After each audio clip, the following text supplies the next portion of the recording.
How's everyone doing, guys? Hope everyone's well. Cody back again. Hope everyone's having a great bank holiday weekend and stuff and enjoying the sunshine. It's even sunny here in Manchester, which is a rarity. Right, guys, woke up, to a comment from one of my subscribers, just first name, Mark, right? I won't go into his second name. Asked me to do a video on the back of a YouTube video that he sent me, right? On a program called a UK prison epidemic, right? And it was a program that went out on the BBC. I'd never actually seen it before, right? And he sent me the link, and he's asked me to do a video on the vlog on the back of it. So obviously I'm more than happy to do so. As soon as he sent me the link, I literally watched it straight away. Literally within a minute of getting the link, I was watching it.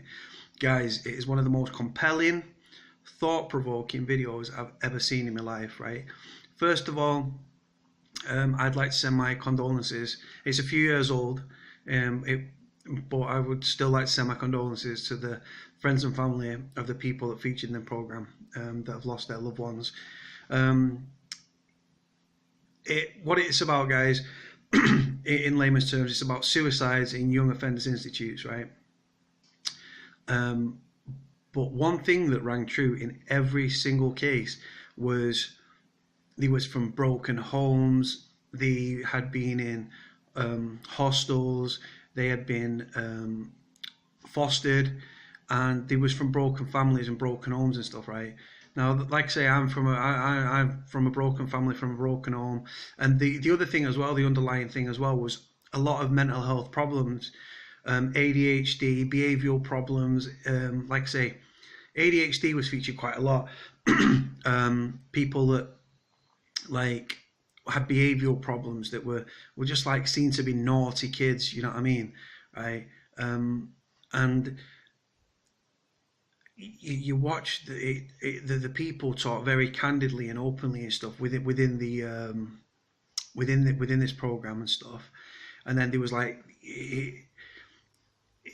they was all in Borstal. They was going to, sorry, not Borstal. They was all going to like they'd all been sent at various times. There was like several different stories of children of prisoners, like children that had ended up in prison, like you're talking YOs, yeah, so like 15 to 18, yeah, and it just who they were as a person, the families broke down who they were as a person, they shared pictures, videos, spoke very candidly and openly and stuff like that.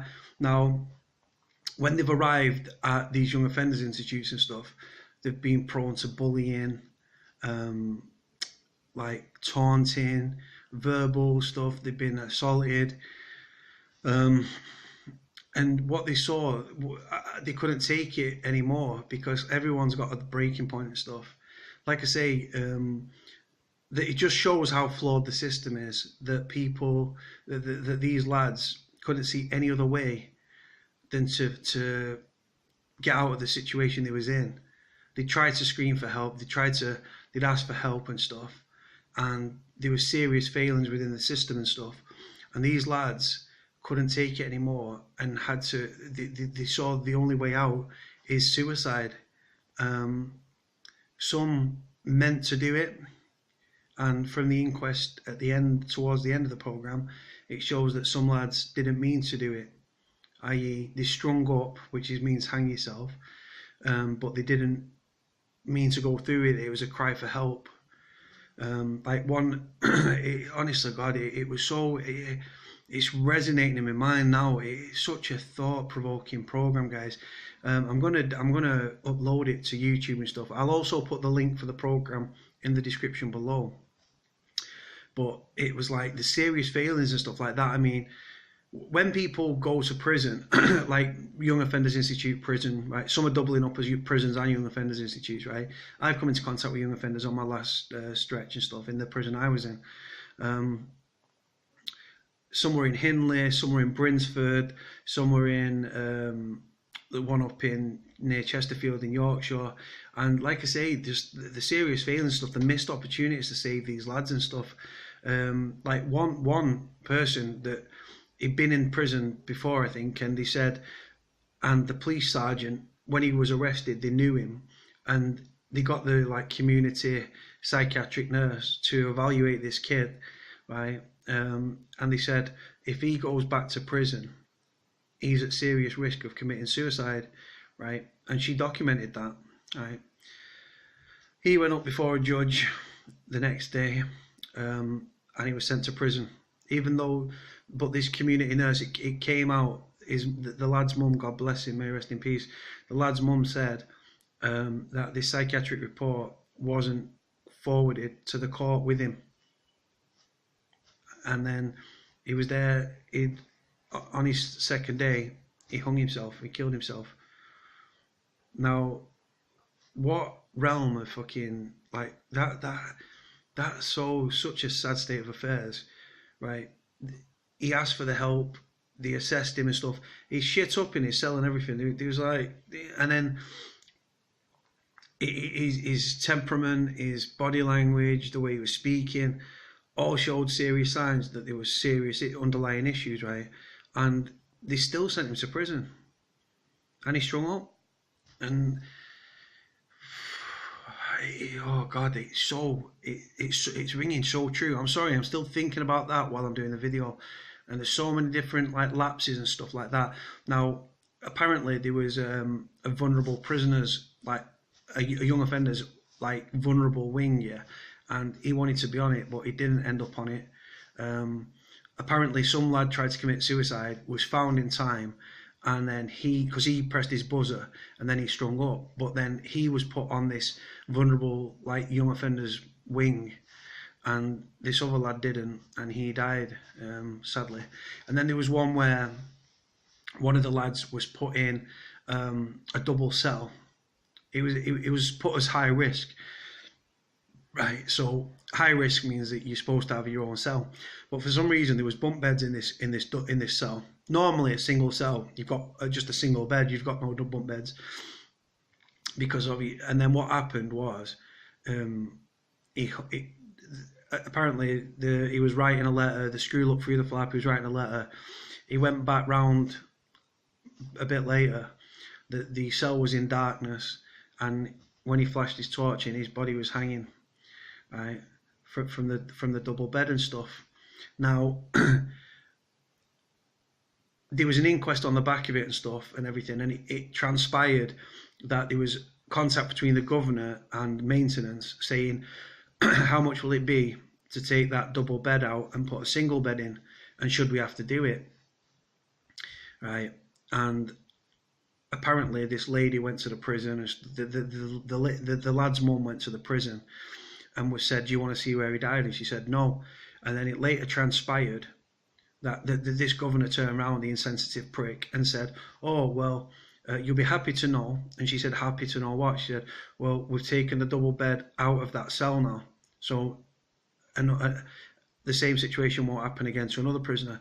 How much of an insensitive prick is that governor to say that to a lady whose son has fucking died? It's too late, prick, right? The lad's died, but oh, it'll save someone else. That's no comfort to the lady who's lost her son, is it, you dick? And I don't think she was actually actual mum. I think she adopted him, right? Like I say, a lot of these kids were from broken homes, from broken families, had behavioural problems, had ADHD, things like that, so on and so forth, right?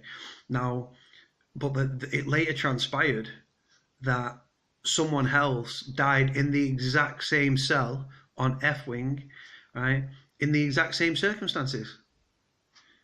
Like, guys, my opinion, honestly, like, this program took so many fucking, like, highlighted so many problems, right? I've been in prison, and I do these vlogs and stuff, and it taught me so, like, I watched this video and I learned even more. Like, I know a lot about prison, right? Unfortunately, because I've been through the system. This program opened my eyes in a completely new light.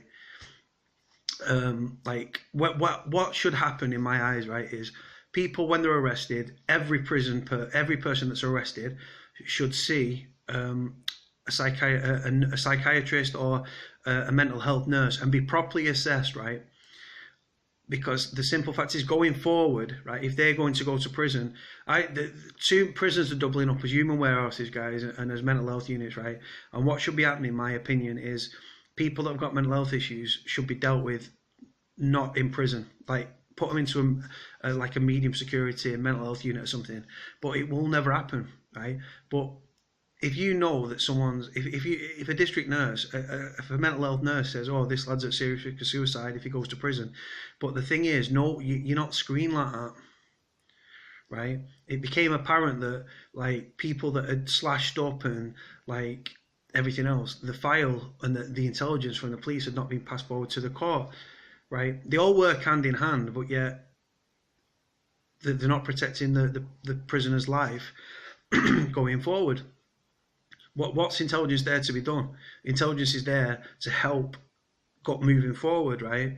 And to keep an eye on the person, right? If they're vulnerable and stuff. Like I say, young offenders institutes, right? I've never been in YOs, yeah, but I've been around YOs, and they're very boisterous. All the cons, yeah, they just want to get on with the jail and stuff, yeah. Young offenders, right? It's like they've got a chip on the shoulder. They're very loud. They're very brash. They're still kids, aren't they? They've still got that kid mentality where they think they're bigger and harder and know more than anybody else, right? And these lads that had landed on the wing and stuff, like, prison is like survival of, like, the strong thrive and the weak, and like they suffer, right? And that's just the way it is. That's not putting anyone down that's weak in prison. I've had weak points in prison. I'm not ashamed to say that. You know, I remember writing a letter to my mum crying my eyes out and stuff. But yeah, the fact that these lads committed suicide and stuff, and like the families, just the videos and like talking about like who he was, as what these lads were like as a people and growing up and stuff, boisterous, naughty, like getting into mischief and stuff, right? But they was just seen as, oh, troublesome, behavioural problems. But again, ADHD and stuff like that. I've been in prison with people who got Asperger's syndrome. So what I'm saying in layman's terms is there's behavioural problems which is affiliated with mental health. Now, I personally think mental health, I think it's hereditary. I think that if it's found in your DNA somewhere and people have got it and stuff like that. But like I say, people that have got mental health problems and stuff, they don't behave normally. They don't think normally. That's why they're supposed to take medication. But how can they take medication if they've not been assessed? Or if they have been assessed, they might not be taking it, so on and so forth. And like I say, you've got to think when a person's suffering mental health problems, what are they thinking up here? And then you put them into a situation like a prison or a young offenders institute, which is like a child's prison or whatever you want to call it, right? Where it's that gang mentality, it's that wolf pack mentality and stuff, where the strong pick on the weak and the vulnerable. You can be sat there and then you look at someone and then they just take exception to it and say, what the fuck are you looking at? And then you're like, oh shit, and then you put your head down. I'm not talking about me, I'm just talking about layman's terms. And then straight away, that person knows they've got one up on you and knows you're not as strong as them because you've not fronted them out and stuff like that. And then you go into your shell.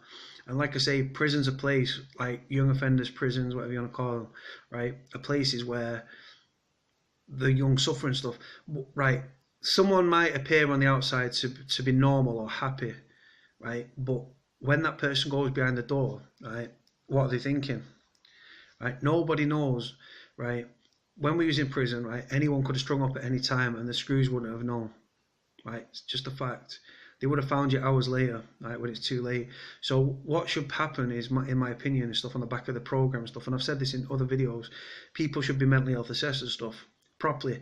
Now, if you've been on bail for a year going up towards a trial or something like that, right, what would it be a few more weeks to be mentally health assessed before they decide, right, prison or a mental health unit, right, secure mental health unit? Because obviously, if you're deemed to be, you've got to be put in legal custody and stuff, people with mental health problems would thrive, would be better equipped in a mental health unit with proper training, with proper trained staff, with medication and stuff, rather than being in prison, being ignored, being bullied, stuff like that. There's many stories across the media about prison officers and prison Facebook groups about prison officers bullying inmates and all this sort of stuff, right? If the prison, if that young offender's getting it from the lads on the wing, he's getting it from the screws and stuff like that, then what sad state of affairs does it take where that lad thinks, you know what, there's no other way for me than to take my own life? And sadly, that's what happened in several of these cases and stuff. And then they went to the inquest and stuff, and it was like, right, it was accidental death. They didn't mean to go through with it. It's more of a cry for help and stuff. And then there were people that actually like carried it out and stuff. I don't think not because they wanted to, because if they was out and they was free, I don't think they would have took suicide as a course of action. But this program was so thought provoking, guys. Touched so many nerves and stuff. It was so upsetting to watch. I've literally just finished watching it. If I've missed anything, I apologise, guys. There's so much in this video. I'm going to put the link in the description below, guys. Please watch it and comment on the back of it. Right, guys, I'll leave it there. Speak to you all soon. Like, comment, subscribe, all that good stuff. And I'll catch you later. Bye.